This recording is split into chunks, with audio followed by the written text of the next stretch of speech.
আসসালামু আলাইকুম গাইস, শুভ সকাল। আশা করি ভালো আছেন। আর একদিন পরে রমজান শুরু হয়ে যাবে।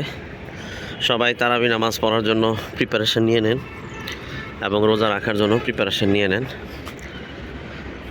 অবশ্যই রমজানের 30টা রোজা রাখার চেষ্টা করবেন।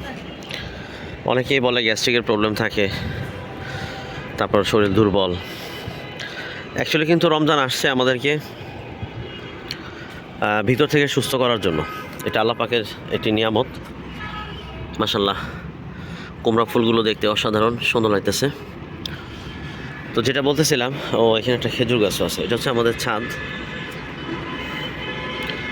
তো তো রমজান আসছে মূলত আমাদেরকে সুস্থ করার জন্য। এখন আমরা যদি মনে করি যে রমজানে শুকিয়ে যাব, শরীর দুর্বল হয়ে যাবে, না খেলে দেখতে কেমন দেখা যাবে, এটা একটা ভুল সিদ্ধান্ত হবে আমাদের, ঠিক আছে? কারণ আল্লাহ তাআলা প্রাকৃতিকভাবে, অর্থাৎ আল্লাহ তাআলার বিধানভাবে আল্লাহ তাআলা যে নিয়ামতগুলো দিয়েছেন সেগুলো কিন্তু আমাদের জন্য উপকারী। বিশেষ করে 30টা রোজা মানব দেহের জন্য বিজ্ঞানীরাও রিসার্চ করে দেখেছেন। বিভিন্ন জীবাণু থাকে, বিভিন্ন ভাইরাস থাকে, সেগুলো এই রমজান মাসে কেটে যায়। তো আপনারা যদি এই রোজা 30টা যদি রাখতে পারেন ইনশাআল্লাহ, দেখেন 30টা 29টা রোজা কেন দিল। অনেক সময় আমরা খেয়াল করেছি যে বিভিন্ন ব্যাকটেরিয়া ভাইরাসে আমরা আক্রান্ত হয়ে গেলে, অথবা ছিলে গেলে বা কেটে গেলে বা জ্বর হলে ডাক্তার কিন্তু আমাদেরকে অ্যান্টিবায়োটিক ডোজ দিয়ে থাকে। অ্যান্টিবায়োটিক ডোজ কেন দেয়? যে এই ডোজটা যদি কমপ্লিট করতে পারি তাহলে আল্লাহর রহমতে আমি সুস্থ হয়ে যাব। তো এই জন্য আল্লাহ তাআলাও 30টা 29টা রোজা এই জন্যই দিয়েছে। যদি আমি 30টা 29টা রোজা রাখতে পারি ইনশাআল্লাহ, তাহলে আমার ভিতরে যে ভাইরাস ব্যাকটেরিয়াগুলো আছে সেগুলো চিরতরে মরে যাবে, আর ইনশাআল্লাহ আমি সুস্থ হয়ে যাব। তো অনেকেই বিষয়টাকে সহজভাবে নেয় না, জটিলভাবে নেয়। একটু জটিলভাবে নেওয়ার কিছু নাই। আপনি নিয়ত করে ফেলেন, নিয়ত করলে দেখবেন আল্লাহ তাআলা সহজ করে দেবেন। একটা কথা আছে না, নিয়ত মানে বরকত।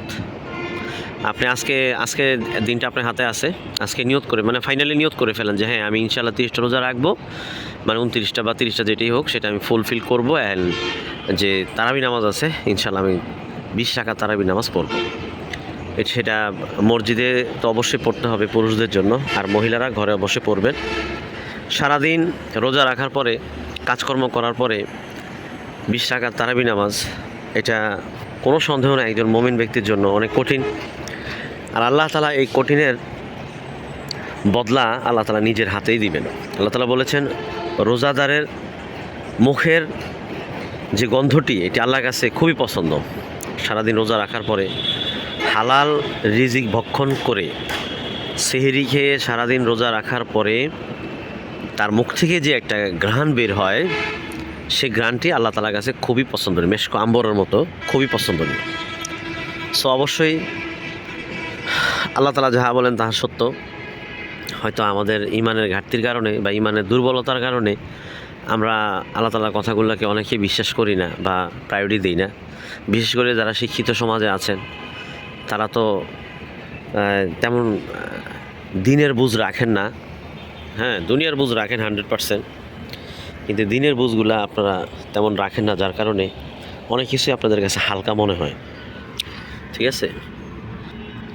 ইসলাম এটা একটা মানুষের পূর্ণ বিধান। মানুষের জীবন শুরু থেকে শেষ পর্যন্ত, মৃত্যুর আগ পর্যন্ত কীভাবে তার লাইফটা সে কাটাবে, এটা কিন্তু আল্লাহ তাআলা বিধান হিসাবে ইসলামকে আমাদেরকে দিয়েছেন, কোরআনকে দিয়েছেন, হাদিসকে দিয়েছেন। সুতরাং এখানে জটিল করা হয় নাই, বাট আমি না বোঝার কারণে বিষয়গুলোকে জটিল করে ফেলছি। এই হচ্ছে সমস্যাটা, বুঝছেন? তো যাই হোক, অনেক কথা আছে রমজান বিষয় নিয়ে। ধাপে ধাপে আমি আরও কিছু ভিডিও ইনশাল্লাহ দিব রমজানের। তো প্রথম যে কাজ সেটা হলো আল্লাহর সন্তুষ্টির জন্য আমি রোজা রাখবো। আর নিয়ত করে ফেলেন যে ইনশাল্লাহ আমি 30টা বা 29টা রোজা রাখবো। আর অনেকে বাচ্চাদেরকে রোজা রাখতে দেয় না, বিশেষ করে 8 বছর 7 বছর যে সমস্ত বাচ্চারা, এরা কিন্তু রোজা রাখতে পারে, ঠিক আছে? ওদেরকে কিন্তু রোজা রাখার জন্য ইন্সপায়ার করতে হবে, বলতে হবে রোজা রাখলে অনেক সওয়াব। তো তাদেরকে রোজা রাখার জন্য আগ্রহ পয়দা করতে হবে। আর বিশেষ করে শেষ রাতে ডেকে দিবেন, শেষ রাতে ডেকে দিবেন, এরপরে আস্তে আস্তে প্র্যাকটিস হবে, ওরা শুরু করুক। হ্যাঁ, যদি দেখা যায় যে সকালে উঠে ভেঙে ফেলছে, ঠিক আছে, সমস্যা নাই, আজকে পারে না কালকে রাখবে। আবার যদি এমন হয় যে সে আধাবেলা রেখে ভেঙে ফেলছে, কোনো সমস্যা নেই, পরবর্তীতে আবার রাখবে। তো বাচ্চাদেরকে কিন্তু ধর্মীয় ব্যাপারে উৎসাহ উদ্দীপনা দেওয়া উচিত। অনেকের বাবা মা আছেন যে সন্তান শুকিয়ে যাবে, কি হবে না হবে, স্কুল আছে, ক্লাস আছে, পরীক্ষা আছে, হ্যাঁ, যদি রোজা রাখে তাহলে তার ক্ষতি হবে। বিষয়টা আসলে দুঃখজনক একটা বিষয় যে এরকমও বাবা মা দুনিয়াতে আছেন, ঠিক আছে, এরকমও বাবা মা দুনিয়াতে আছেন যে আল্লাহর থেকেও বেশি বোঝে। আল্লাহ মাফ করেন। আল্লাহ তাআলা রোজা দিয়েছেন, আল্লাহ তাআলা বিধান দিয়েছেন, আল্লাহ তাআলা কি জানে না যে বান্দার জন্য কোনটা ভালো কোনটা মন্দ? অবশ্যই আল্লাহ তাআলা জানেন।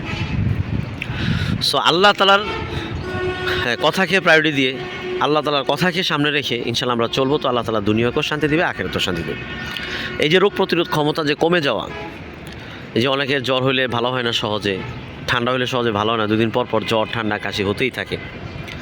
তো এইগুলো কেন হয়? এগুলো বিষয়ে আসলে অনেক বিস্তারিত কথা, এই সংক্ষেপে 2-4 মিনিটের কথা বলে এগুলো শেষ করা যাবে না। তো এগুলোর মধ্যে এটাও একটা কারণ যে রমজান মাসে রোজাগুলো না রাখা। রমজান মাসে অবশ্যই রোজাগুলো রাখবেন এবং সবাইকে রাখার জন্য আগ্রহ পয়দা করবেন। এবং সেহরি অবশ্যই প্রতিদিন সেহরি খাবেন। এমন না যে রাতে খেয়ে ঘুমায় যাবেন আর সেহরি খাওয়া লাগবে না, বিষয়টা এরকম না। কখনো এরকম করবেন, অনেকে এরকম করে, রাতে ওঠে না। প্রত্যেকদিন সেহরি খাওয়া এটা সওয়াবের কাজ। আর রোজার নিয়ত করবেন, অনেকে রোজার নিয়ত করে না। রোজার নিয়ত কিন্তু এক ফরজ, ঠিক আছে, রোজার নিয়তটা কিন্তু এক ফরজ। রোজা এক ফরজ, রোজার নিয়ত এক ফরজ। এই জন্য রোজার নিয়তটা করবেন ইনশাল্লাহ। কখনো রোজার নিয়ত ভুলবেন না, শিখে নেবেন। আর যে কোনো ওয়েবসাইটে আপনি যখন সার্চ দিবেন তখন কিন্তু রোজার নিয়তটা চলে আসবে, ওইভাবে রোজার নিয়তটা ইনশাল্লাহ করবেন। আর ইফতারি সাথে সাথে, আজানের সাথে সাথে কিন্তু ইফতারি, অনেকে গাড়ি টাড়িতে থাকে বা ব্যস্ত থাকে, কাজে থাকে, বিশেষ করে মা বোনরা অনেক ব্যস্ত থাকে ইফতারি তৈরিতে। সবচেয়ে উত্তম হচ্ছে ভাজা পোড়া না খাওয়াটাই বেটার। কারণ ভাজা পোড়া খেলে আপনার পাকস্থলীর সমস্যা, তারপর তারাবি নামাজ পড়তে সমস্যা, গ্যাস্ট্রিকের প্রবলেম, ফ্যাটি লিভার হওয়ার সম্ভাবনা বেশি। তো এই ক্ষেত্রে যেটা করবেন সেটা হচ্ছে ভাজা পোড়াটা একটু কম খাবেন, আর ফল খাবেন, ভাত খেতে পারেন, কোনো সমস্যা নেই, পরিমাণ মতো। তো এই হচ্ছে আপাতত রোজার বিষয়গুলো। আর শেষ রাতে অবশ্যই আগে আগে উঠে যাবেন, অ্যালার্ম দিয়ে রাখবেন। সম্ভব হলে আত্মীয় স্বজন, ভাই বন্ধু যারা আছে তাদেরকে কল দিয়ে ডেকে দিবেন, আপনার সব পাবেন। আর এখনই রোজার কার কী প্রিপারেশন, কে কীভাবে রোজা রাখার জন্য চিন্তা ফিকির করছে, এগুলো আলোচনা করতে পারেন, তাহলে সব হবে। দেখা গেছে অনেকে এটাকে গুরুত্ব দিচ্ছে না, কিন্তু আপনার কথার কারণে, আপনি দুইটা কথা বলার কারণে ওনার মধ্যে আগ্রহ পয়দা হয়েছে, না না না, রোজা তো আমাকেও রাখতে হবে। তো পরিশেষে কিন্তু আপনিও সব পেয়ে যাবেন। আর হাদিসে পাকের মধ্যে আসছে, কেউ যদি একটা খুরমা খেজুর, মানে খেজুর দিয়েও যদি কাউকে ইফতারি করায় তো সেও সমান সওয়াব পাবে। এই জন্য চেষ্টা করবেন ইফতারি করানোর জন্য, বা আশেপাশে যারা আছেন তেমন ভালো মন্দ খেতে পারে না, তো তাদেরকে ইফতারি দিবেন, অল্প পরিমাণে দিবেন, মাঝে মধ্যে দিবেন, আপনার সওয়াবটা পেয়ে যাবেন। আর সবাই খোঁজখবর নেবেন। আর জাকাতের ব্যাপারটা তো বিশাল একটা ব্যাপার, অবশ্যই জাকাত দিতে হবে। জাকাত হিসাব করে জাকাতটা দিয়ে দিবেন, হিসাব করে জাকাত দিয়ে দিবেন, কম দিবেন না। হ্যাঁ, কম দিলে এটা চলে যাবে, এটা থাকবে না, অন্য কোনো ওয়ে চলে যাবে। সো জাকাত দিতে হবে সবাইকে। জাকাত আত্মীয় স্বজনের মধ্যে যারা প্রাপ্য তাদেরকেই দিবেন আগে। ওই দুইটা একটা কাপড় কিনে বা লুঙ্গি কিনে দিলে যে দায়িত্ব শেষ হয়ে যাবে, বিষয়টা এরকম না, ঠিক আছে। আত্মীয় স্বজন কার কার কী সমস্যা আছে, কী অভাব আছে, হয়তো অনেকে টাকা পয়সা চিকিৎসা করতে পারতেছে না, মেয়ে বিয়ে দিতে পারতেছে না, একটা কর্ম ব্যবস্থা করতে পারতেছে না, এইভাবে আপনারা হেল্প করবেন, কেমন? এটা দিলে আপনার নিজের জন্যই ভালো, আপনার মালটা পবিত্র হবে। হাদিস পাকের মধ্যে আসছে যে মাল পবিত্র করতে চায় সেজন্য জাকাত দেয়। কারণ মাল আল্লাহ তাআলা অনেকে বেশি দিছে, অনেকে কম দিছে, কিন্তু হিসাব করে জাকাত দিতে হবে, কেমন? আর ভিডিওটি অবশ্যই শেয়ার করে দিবেন, যেহেতু রোজা সংক্রান্ত এটি সওয়াবের জিনিস, অবশ্যই আপনিও এটা সওয়াব পাবেন। ভিডিওটি অবশ্যই শেয়ার করে দিবেন। ভালো থাকবেন, আর সবাই সবার জন্য দোয়া করবেন যেন আল্লাহ তাআলা আমাদের দুনিয়া এবং আখিরাতের ভালো করেন। আজকের মতো ভিডিওটি এখানে শেষ করছি। আল্লাহ হাফেজ। নেক্সট ভিডিওর জন্য চ্যানেলটি সাবস্ক্রাইব করে সাথেই থাকুন। ধন্যবাদ। আসসালামু আলাইকুম রহমতুল্লাহ।